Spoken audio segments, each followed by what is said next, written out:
শিক্ষার্থীরা আশা করি সবাই ভালো আছেন। আমরা আজকের আসল নির্ণয় করব। আসল নির্ণয় খুব সহজে কিভাবে করা যায় সেটা আমরা দেখব। তো আপনারা আসল নির্ণয়ের আগে সূত্রটা আমি লিখে নেই যে আসল নির্ণয় একটি সূত্র দিয়ে করা যায়। আসল সমান সুদ, লেখেন সুদ গুণন 100। আর বাকি থাকলো কি, তাহলে সুদ মানে মুনাফা, এদিকে আসল লিখলাম, তাহলে আমাদের বাকি থাকলো কি সময় এবং গুণন সুদের হার, যেটা হচ্ছে সময় গুণন হার। হার মানে হচ্ছে সুদের হার। এখন আপনারা যদি এটাকে আমরা যদি আই ইকুয়াল টু পিএনআর সূত্র দিয়ে দেখাই, সেক্ষেত্রেও কিন্তু আমরা এটা করতে পারবো। যেমন আই ইকুয়াল টু পিএনআর।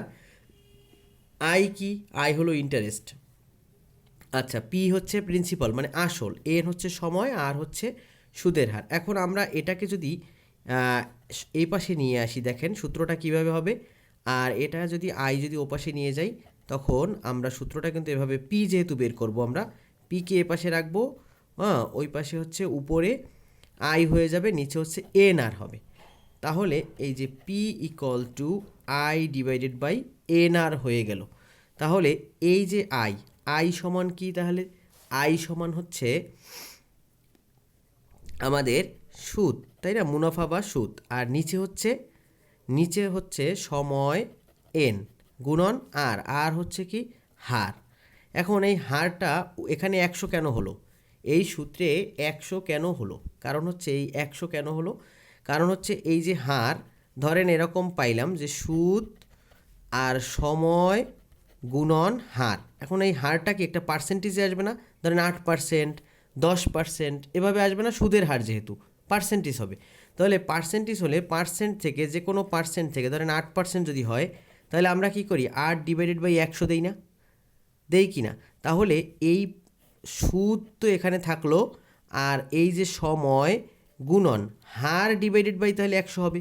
এই 100 যখন উপরে চলে গেছে, তখন হচ্ছে এই 100টা উপরে চলে গিয়ে এখানে 100 হয়ে গেছে। সুদ গুণন 100 সময় গুণন হার। তার মানে আমরা আসল এটা মুখস্থ করে নেব। তো এখন হচ্ছে আমরা আসেন একটা অঙ্ক দেখি, যে অঙ্কটা এরকম করা যাবে। তো 10% হার মুনাফায়, মনে করেন একটা অঙ্ক আছে 10% হার মুনাফায়, 10% হার মুনাফায়। এখন 10% হার মুনাফায় কত টাকার 4 বছরের সুদ 140 টাকা। দেখেন এটা কত ইজি করা যায়। কত টাকার মানে আপনার আসলটা কত? তাহলে এখানে দেওয়া আছে কি দেওয়া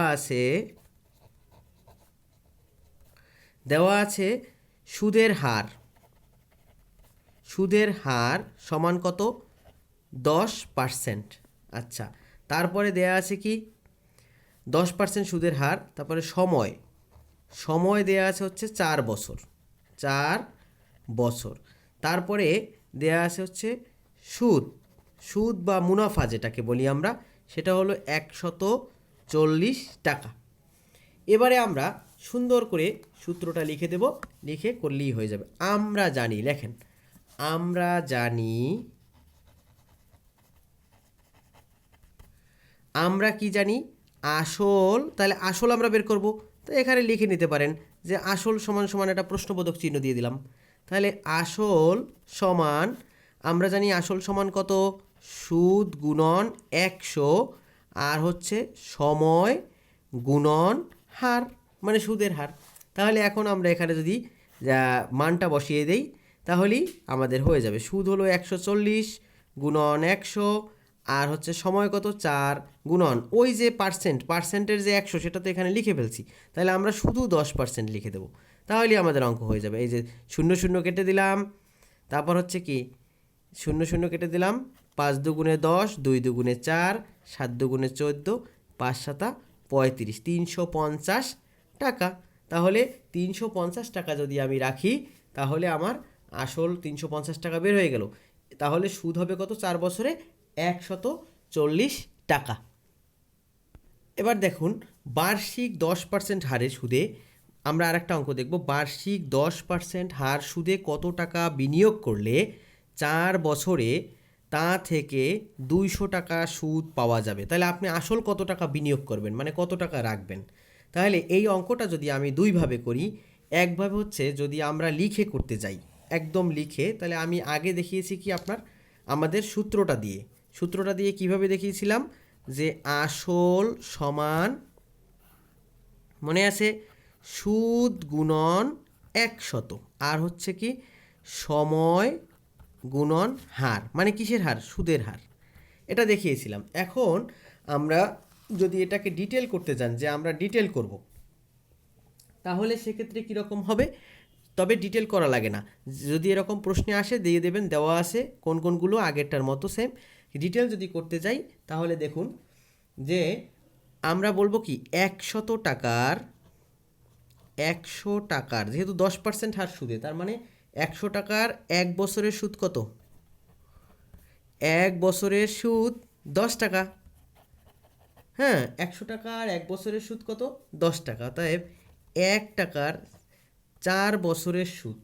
তাহলে 100 টাকার যদি 1 বছরের সুদ 10 টাকা হয়, তাহলে 1 টাকার 4 বছরের সুদ কত হবে? 1 টাকার 4 বছরের সুদ হবে 40 টাকা। তাহলে এই হলো 40 টাকা। 10 গুণন 4, তাহলে এখন হচ্ছে আপনারা এই যে 40 টাকা বের করে নিলেন যে 1 টাকার 4 বছরের সুদ। ঠিক আছে? তাহলে 100 টাকার 1 বছরের সুদ কত? 10 টাকা। 1 টাকার 4 বছরের, তাহলে এই যে 4 বছরের সুদ কত সেটা আমরা বের করে ফেললাম 40 টাকা। তাহলে 40 টাকা সুদ হলে আসল কয় টাকা ছিল মনে আছে? 40 টাকা সুদ হলে আসল কত টাকা ছিল? 100 টাকা ছিল। তাহলে আপনারা লিখে ফেলবেন যে 40 টাকা সুদ হলে, যেহেতু আমরা আসল বের করবো, আসল ডান পাশে রাখবো, সুদ হলে আসল কত টাকা? 100 টাকা, কারণ ওই যে আমরা আসল 100 টাকা ধরছিলাম। এরপরে আপনারা কি করবেন? 1 টাকা সুদ হলে আসল কত? 1 টাকা সুদ হলে আসল হচ্ছে 100/40। এরপরে আমাদের সুদ দেওয়া আছে কত? প্রশ্নে খেয়াল করেন, 200 টাকা সুদ দেওয়া আছে। তার মানে হচ্ছে আমরা যদি বলি যে 200 টাকা সুদ হলে তখন আসল কত? 200 টাকা সুদ হলে তখন আসল কত? 4 বছরে সুদ হইল কত? 100 টাকায় 1 বছরের সুদ যদি 10 টাকা হয় বার্ষিক হার সুদে, মানে 1 বছরের সুদ, তাহলে 100 টাকায় এখানে 100 লিখে দিতে হবে। 100 টাকার 4 বছরের সুদ কত? 100 টাকায় 4 বছরের সুদ কত? 4 বছরের সুদ হলো, আসল যদি 100 টাকা হয় তাহলে আপনারা 40 টাকা। তো এখন দেখেন এই 100 গুণন 200/40, তাহলে এটা কেটে গেলাম।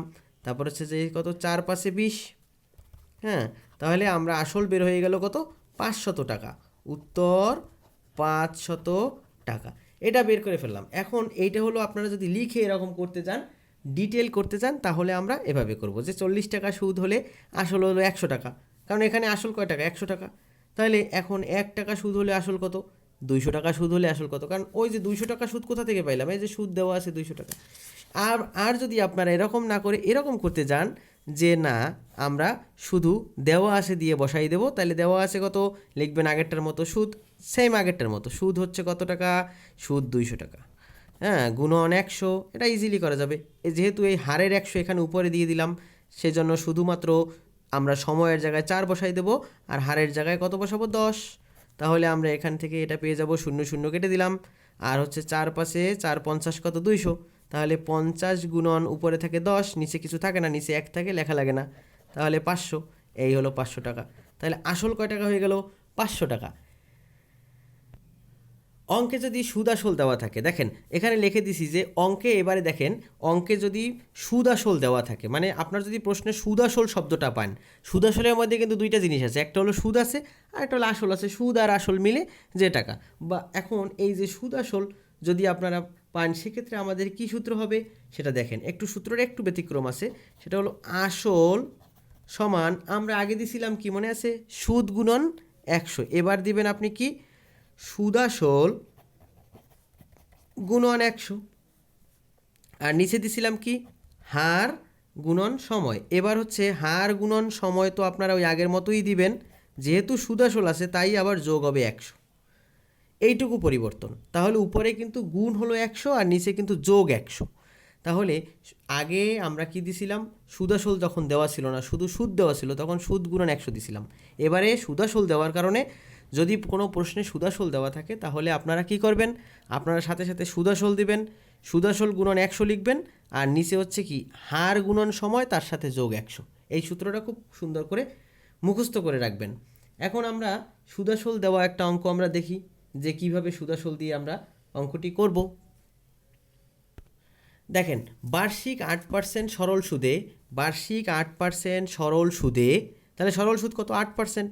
হ্যাঁ, সুদের হার যেটা, তারপর হচ্ছে কত টাকা, এই যে হার যেটা বলছি, হার হচ্ছে 8%, তারপর হচ্ছে সরল সুদে কত টাকা। এই কত টাকা মানে কি? আসল চাইছে 6 বছরে, 6 বছরে সময় কত? 6 বছর। সুদে আসলে দেখেন, সুদে আসল দেওয়া আছে, সুদে আসলে 1036 টাকা হবে, তার মানে এই সুদ আসল কত? 1036 টাকা।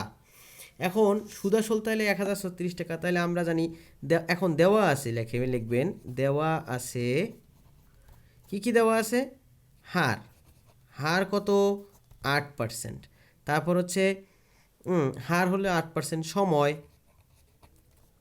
সময় কত দেওয়া আছে বলেন তো? 6 বছর, 6 বছর, সময় 6 বছর আমাদের দেওয়া আছে। আর দেওয়া আছে কি? সুদ আসল, সুদ আসল কত দেওয়া আছে? 1036 টাকা। এরপরে আর কি দেওয়া আছে? আর কিছুই দেওয়া নাই, তাহলে আসল চেয়েছে কত টাকা, তাহলে আসল সমান প্রশ্নবোধক একটা চিহ্ন দিয়ে দেবেন। এরপরে আপনারা দেখেন যে কত ইজি। আমরা জানি সুদ আসল দেওয়া থাকলে তো আমাদের কোনো ভয় নাই, তখন আমরা ওই সুদ আসলের যে সূত্রটা আছে সেটা অ্যাপ্লাই করবো, এই তো কাজ। আমরা জানি এই যে এখানে সুদ ছিল আগে, এখন হলো সুদ আসল, গুণন 100, আগেরটার মতোই ঠিক আছে। আর হার গুণন সময়, হ্যাঁ, তার সাথে যোগ দেবো কত? 100, তাহলেই হয়ে গেল। এখন এখানে এক্সট্রা বেশি কি? এক্সট্রা প্যারা হইলো ওই যে সুদ আসল মিললে হয়েছে, তখন একটা 100 নিচে একটা 100 যোগ হবে। এছাড়া তো আর সব কিছুই আছে, আগে সুদ ছিল, সুদের জায়গায় সুদ আসল, এই, এছাড়া আর কোনো পরিবর্তন কিন্তু দেখি না। তাহলে আপনারা কি করবেন? এখানে সুদ আসল, সুদ আসল হচ্ছে কত? 1036 গুণন 100, আর এখানে হার গুণন সময়, হার হলো কত নেব? হারের কিন্তু 100 উপরে গুণ করা আছে, হার 8 গুণন সময় কত? 6 যোগ 100 হলো। তাহলে এখন হচ্ছে আপনারা যদি এইটা সমাধান করেন, সমাধান করে এখানে হচ্ছে 6 8 48, নিচে পাবেন কত? 148, আর উপরে পাবেন কত? 1036, 0 0 দুইটা শূন্য। তাহলে এটা ভাগ করে দিলে, ক্যালকুলেশন করলে আপনারা পাবেন কত? 700 টাকা। 700 টাকা আপনারা পেয়ে যাবেন ইজিলি, খুব ইজি। আপনারা কাটাকাটি করলেই এটা 700 টাকা আপনারা পেয়ে যাবেন, বা এখানে ভাগ করে দেখেন, যদি ভাগ করেন তাহলে আপনাদের চলে আসবে 700। তো এই পর্যন্তই আজকের। আমার ক্লাসটি ভালো লেগে থাকলে অবশ্যই আপনারা সাবস্ক্রাইব করবেন, যে সুদ আসল দেওয়া থাকলে আমরা কিভাবে বের করতে পারবো। আর যদি আবার সুদ আসল অনেক সময় দেওয়া থাকে, অনেক সময় লাভ আসলও বলা থাকে, তো এক্ষেত্রে আসলে কোনো ডিফারেন্স তেমন কিছু নাই। তো আপনারা লাভ আসল যদি বলা থাকে, সেক্ষেত্রে একটু আমরা আর একটা অঙ্ক দেখাবো লাভ আসলের জন্য। লাভ আসলে কিন্তু আগের মতো নিয়ম দিয়েও আমরা করতে পারবো। তাহলে আপনারা যদি লাভ আসল দেওয়া থাকে, লাভ আসলও সেম, এখানে যদি লাভ আসল দেওয়া থাকে তাহলে আপনারা সেম অঙ্কটা করে ফেলবেন। সুদে আসলে না লিখে লাভ আসলে যদি বলে, এই সুদ আসলের জায়গায় লাভ আসলের মান বসাই দেবো, তাইলেই হয়ে যাবে। তো বন্ধুরা, যদি ভালো লেগে থাকে শিক্ষার্থীরা, অবশ্যই আপনারা কি করবেন? চ্যানেলটি সাবস্ক্রাইব করবেন। ধন্যবাদ, আজকের এই পর্যন্তই। পরের ভিডিও আবার আমরা অন্য একটি ক্লাস নেব, অনেক মজাদার ক্লাস, অনেক কিছু জানতে পারবেন। ধন্যবাদ, সবাই ভালো থাকবেন।